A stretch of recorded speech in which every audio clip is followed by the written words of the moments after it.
There's a wall being built in North America. It is not a wall of concrete or steel. It is a wall of paper. It is a wall of bureaucracy. And it is a wall that is currently blocking the exit of the world's most critical industrial metal. For the last 500 years, since the days of the Spanish galleons, Mexico has been the beating heart of the global silver trade. It is the #1 producer on Earth, responsible for roughly 25% of the entire planet's silver output. Every 4th ounce of silver in your phone, your solar panel, or your coin collection comes from the Sierra Madre Mountains. But something fundamental changed in 2024 and confirmed in 2025. A change that the mainstream financial news has largely ignored, because it didn't happen with an explosion, but with a signature. President Claudia Sheinbaum, following the path of her predecessor, has confirmed a policy that effectively freezes the future of the Mexican mining industry. The policy is simple, blunt, and devastating for long-term supply. No new concessions. This is not a temporary pause. This is a structural dismantling of the exploration pipeline. On June 21, 2025, President Sheinbaum stood before the press and declared firmly, "There will be no new concessions. No new mining concessions." If you are a mining investor, or if you are just someone who understands supply and demand, that sentence should send a chill down your spine. It means that the Greenfield's exploration, the act of finding new silver deposits to replace the old ones, is legally dead in Mexico. In this video, we are going to walk you through the Mexican lockout. We are not going to talk about politics. We are not going to debate whether this is good or bad for the country socially. We are purely going to look at the supply mechanics. We are going to look at the mining law of 2023. We are going to look at the constitutional reform of 2025 regarding open pit bans. And we are going to explain why the silver market is staring at a supply cliff that no amount of recycling can fill. The boring currency reality is this: you cannot print silver, you have to dig it. And the government of the world's largest digger just said, stop digging new holes. To understand the severity of this crisis, we have to look at how the law used to work versus how it works now. For decades, Mexico operated on a first applicant basis. If a geologist hiked up a mountain and found a vein of silver, they could file a claim with the Ministry of Economy. As long as the land was free, they got the concession.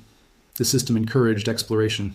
It brought billions of dollars of risk capital into the country because the rules were clear: finders keepers. That system was abolished in May 2023, and the new rules are being ruthlessly enforced by the Sheinbaum administration in 2025. Under the reformed mining law, the free claim system is gone. Now, the only way to get a concession is through a public bidding process initiated by the state. Private companies can no longer request a concession. They have to wait for the Ministry of Economy to decide that an area should be mined and then put it up for auction. Here is the catch. Since the law changed, the government has held 0 auctions. They have dismantled the mechanism for private discovery. The Mexican Geological Service, SGM, is now the only entity authorized to explore for new minerals. Let's think about the logistics of that. The SGM is a government bureaucracy. It is underfunded and understaffed compared to the massive exploration teams of global mining giants.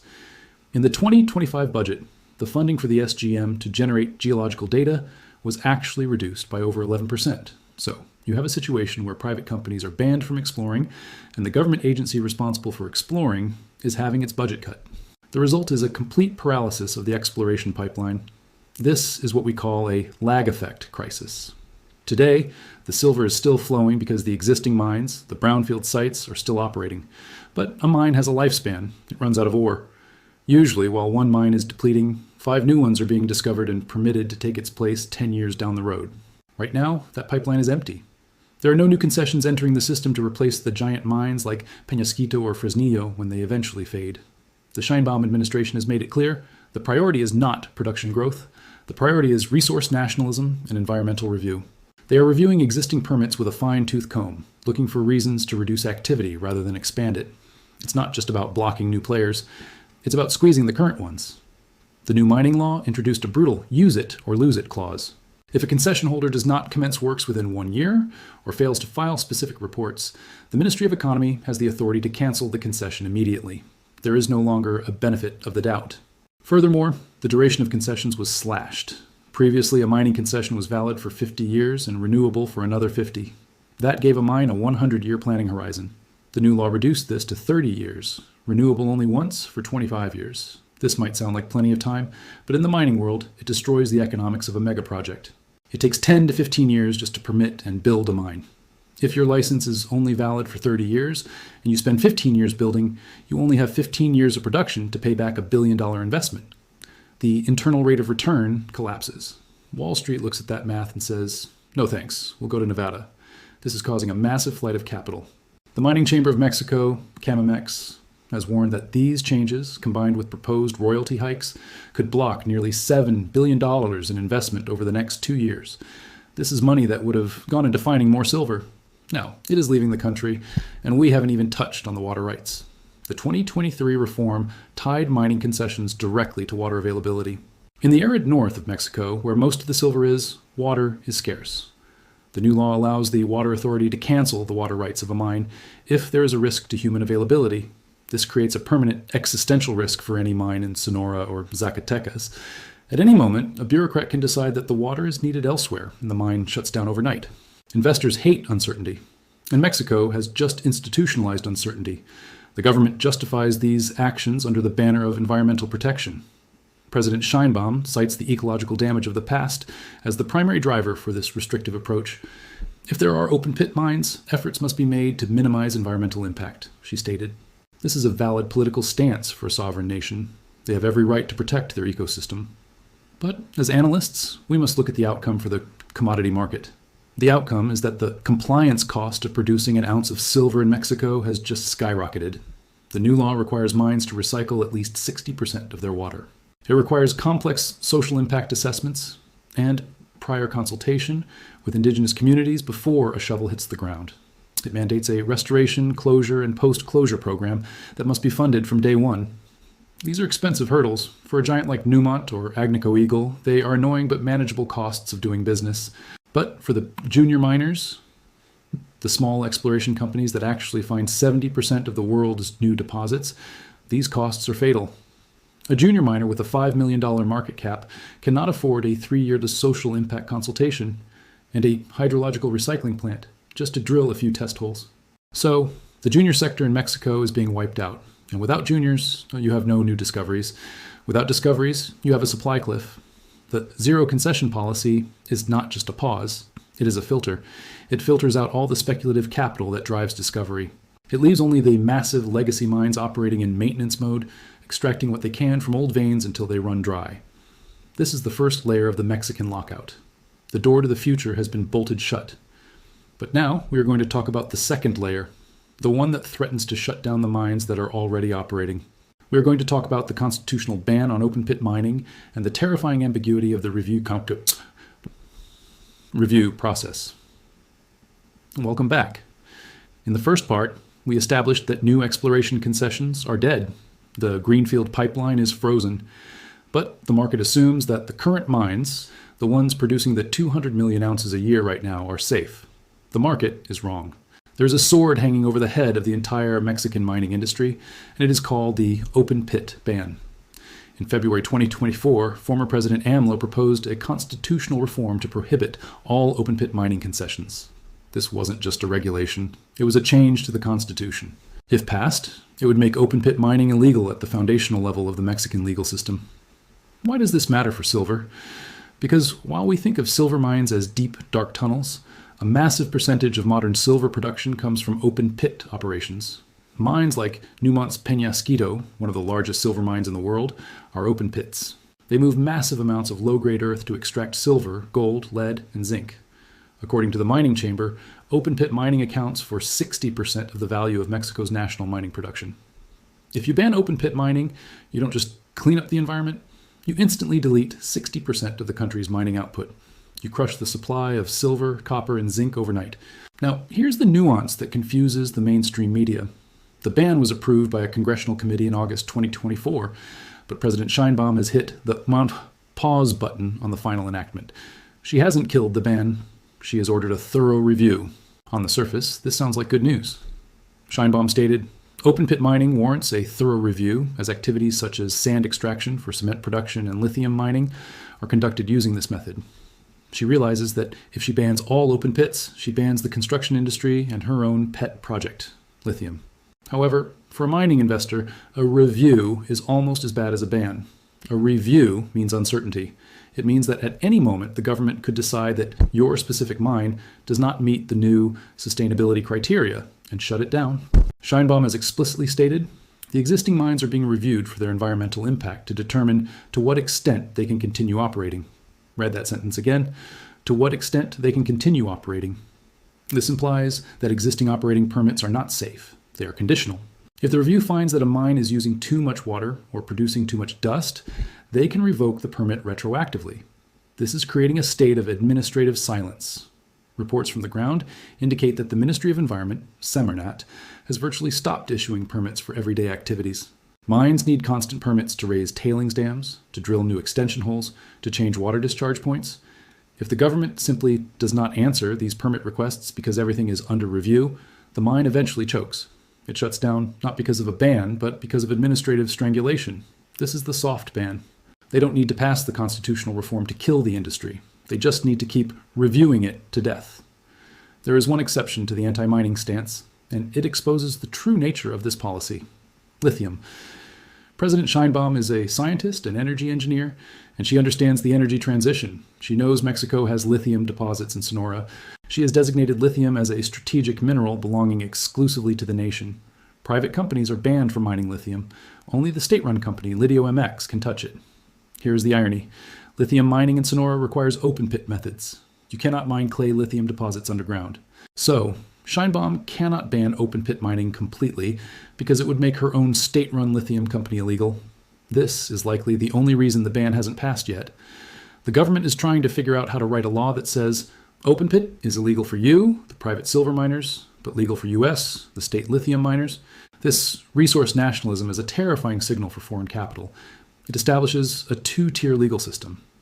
If you are mining a strategic metal, you are at risk of expropriation or nationalization, like what happened with the lithium concessions canceled in 2023. Silver is currently considered a concessionable mineral. But as silver becomes more critical for solar panels and military tech, what stops the government from declaring silver a strategic mineral next year? If they reclassify silver as strategic, like lithium, they could legally cancel all private concessions and hand them over to the state. This is the nuclear scenario that keeps CEOs awake at night. The 2023 mining law already eliminated the preferential nature of mining. Previously, mining was legally prioritized over other land uses. Now, it is not. The legal shield protecting the mines is getting thinner every day. Market's price in risk. When you buy a share of a miner in Nevada, you pay a premium because you know the laws won't change overnight. When you buy a share of a miner in Mexico today, you demand a massive discount. This jurisdictional risk destroys the net present value of Mexican projects. A project that looks profitable at 30 silver suddenly looks terrible when you add a political risk premium of 20%. Capital is cowardly. It flees danger. And right now, capital is fleeing Mexico and going to Peru, Chile, or Canada. The result is a crumbling infrastructure. Mines are heavy industrial assets. They need constant capital injection, hundreds of millions of dollars a year, just to stay steady. If companies stop injecting that capital because they fear the review, production drops. Machinery breaks and isn't replaced. Exploration drifts aren't dug. The head grade falls, and there is no new ore ready to process. We are seeing the early signs of this capital strike. The mining chamber's warning of a $7 billion investment block is not a bluff. It is the sound of the brakes screeching on the Mexican silver supply train. In part 3, we are going to calculate the damage. We are going to look at the global silver deficit, which is already at record levels, and we are going to ask, what happens when you take the Saudi Arabia of silver offline during the biggest demand spike in history? The math is impossible, and that is where the opportunity lies. Welcome back. We have analyzed the law and the Constitution. Now we look at the market. Mexico produces roughly 200 million ounces of silver per year. To put that in context, the entire global mine supply is about 820 to 830 million ounces. Mexico is 25% of the pie. If the open pit ban were to be fully implemented, and 60% of that production was lost, we would lose 120 million ounces of annual supply. That is equivalent to wiping out the entire production of Peru and China combined. It would be an extinction-level event for the silver supply chain. But even if the total ban does not happen, even if we just get the soft ban and the zero concession policy, the decline will be steady and relentless. Mines deplete naturally by 5% to 10% per year. Without new investment and new concessions to replace that depletion, Mexico's output will begin a structural decline. If Mexico's production drops by just 10% due to this capital strike, that removes 20 million ounces from the market. In a balanced market, that might be absorbable. But the silver market is not balanced. The silver market is currently running a structural deficit. For the last 4 years, demand has outstripped supply by hundreds of millions of ounces. We are burning the furniture to heat the house, draining the LBMA and COMEX vaults to fill the gap. Into this deficit, we now introduce the Mexican lockout. This acts as a deficit multiplier. Just as demand from AI and solar is exploding, requiring more silver, the world's biggest supplier is legislating to produce less. This is inelasticity in its purest form. Usually, when the price of a commodity rises, miners dig more, but in Mexico, they cannot dig more. Even if silver goes to $100 an ounce, you cannot open a new mine if the president refuses to sign the concession. The price signal is broken. The supply cannot respond to the price. This creates the conditions for a super spike. When demand is rising and supply is legally capped, the price has to go to a level that destroys demand. It has to go high enough to make solar panel manufacturers stop buying. And since solar manufacturers need silver to exist, that price is incredibly high. The Sheinbaum administration believes they are saving the environment, and locally, they might be preventing some dust and water usage. But globally, they are creating an unintended crisis for the green transition they claim to support. President Sheinbaum is a climate scientist. She wants a green economy. But you cannot have a green economy without silver. Solar panels require silver. EVs require silver.